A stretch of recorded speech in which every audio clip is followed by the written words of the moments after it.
You can be in a room full of people dancing to the music, laughing to all the jokes, scrolling through your phone like nothing happened, and still be as lonely as you would never want to be. As a quote beautifully put it, being lonely is not about being alone, it's about not being understood.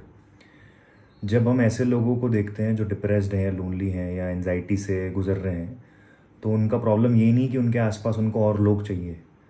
उनका main problem ये है कि वो बता नहीं पा रहे उनको लग कैसा रहा है, या कोई समझ नहीं पा रहा उनको लग कैसा रहा है। तो and this is where the big hypocrisy comes into play. अगर मैं खुद से डिस्कनेक्टेड हूँ तभी मुझे ये लगेगा कि कोई और मुझे समझ नहीं पा रहा है, क्योंकि इन द फर्स्ट प्लेस अगर मैं खुद अवेयर होकर समझ रहा हूँ मेरी नीड्स और जो मेरा मेंटल स्टेट है, या कोशिश भी कर रहा हूँ समझने का, तो मैं इनफ हूँ अपने आप में, और मुझे ये नहीं, मेरा नीड नहीं रहेगी कि कोई और मेरे लाइफ में आके समझने का ट्राई करे। तो the problem with all lonely people is कि उनको लगता है कि कोई उनको समझने का ट्राई नहीं कर रहा है या वो अकेले हैं। Where as if you see, बहुत सारे अकेले लोग हैं जो अपने घर परिवार देश से दूर हैं और खुश हैं, और बहुत सारे ऐसे भी लोग हैं जो बहुत हेल्दी एनवायरनमेंट में हैं, अच्छी फैमिली में हैं, लेकिन उसके बाद भी अकेले हैं। तो अकेले होने का और लोनली होने का डायरेक्ट कनेक्शन कुछ भी नहीं है।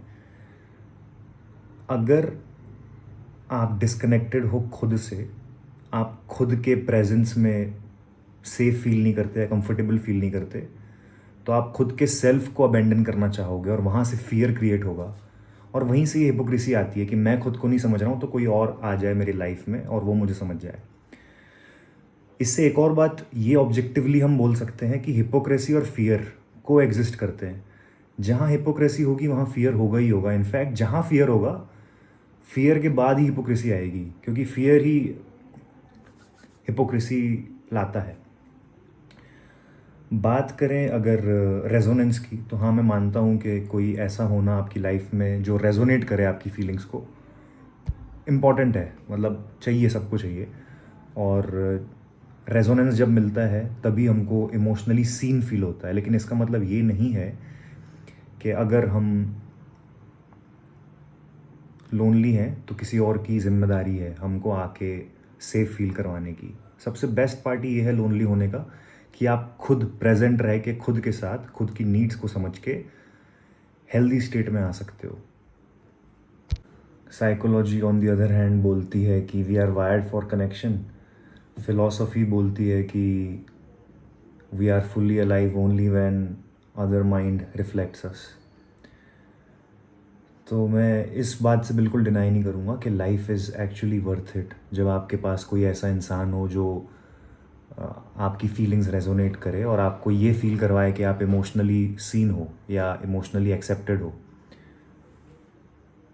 लेकिन इन द फर्स्ट प्लेस अगर आप लोनली हो तो आपको ये समझना बहुत इंपॉर्टेंट है कि वो किसी और की रिस्पॉन्सिबिलिटी नहीं है। आप खुद से डिस्कनेक्टेड हो, आप खुद का सेल्फ अबेंडन करना चाह रहे हो, और कहीं ना कहीं फियर है, क्योंकि all great things in life के बीच में और हमारे बीच में फियर ही होता है। तो फियर तो कहीं ना कहीं से करप्ट करता ही है हमारी इंडिविजुअलिटी, और ज़रूरी भी है।